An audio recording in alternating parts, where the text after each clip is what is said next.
Ayan, magandang hapon po mga kananay ko, no, na mga wais na kamami na parehas ng aking experience, no, na inaabutan tayo na may mga nasisiraan tayo ng mga appliances. So, ngayong tanghali ay tingnan natin kung kaya nating ayusin muna yung problema, no, na bago natin dalhin ito sa mga technician para tayo ay makatipid. Kasi sa experience ko, kahit maliit lang yung trabaho ay kaya nating kumpunhin, no, na hindi natin kailangan gumastos ng malaki at magbayad ng malaki sa mga technician. Kasi kagaya po nito, no, ang problema ng automatic washing machine na to, ito po ay Fujidenso, no. Isa sa mga problema na nakita ko ngayon ay hindi dumadaan yung tubig dun sa kanyang sa loob, no, ng ating washing machine. So walang tubig na pumapasok dito sa loob ng ating tub. So we will try to fix it. Ngayon, nakita natin kung ano yung problema. Isa sa possible na problem.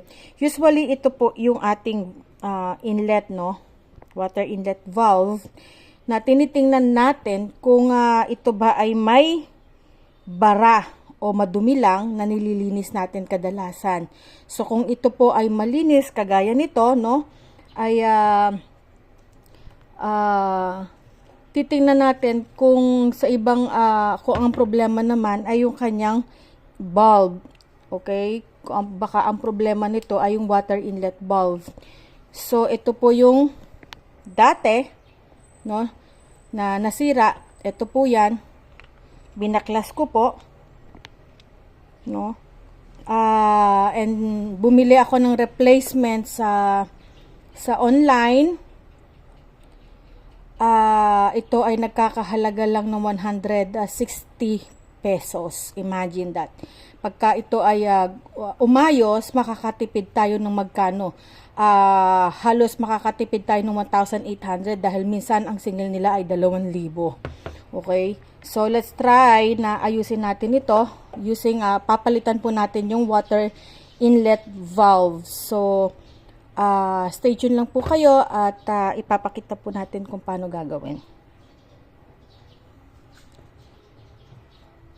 So, ayan. Ito po yan, ano? Ayan. Now, ikakabit natin itong kanyang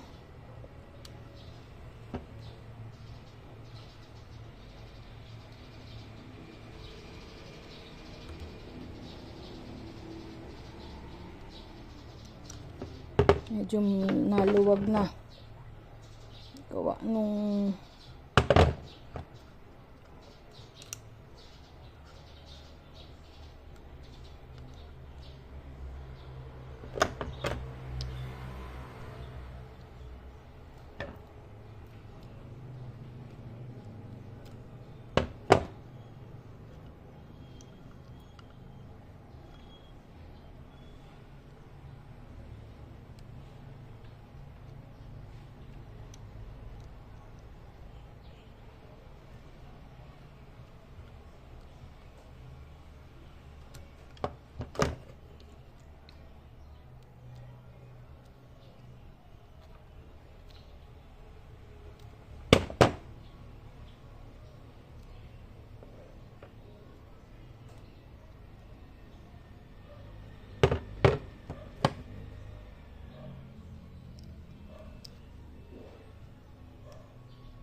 So, let's try, no, kung gagana po ito.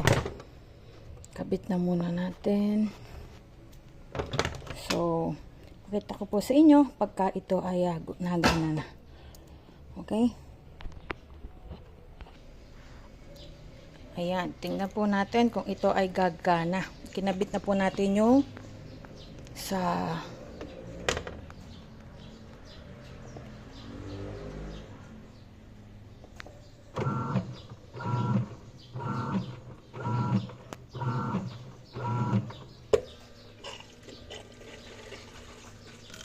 ayun, gumana na sa wakas. Talaga lang pong mahina ang tubig sa oras na ito.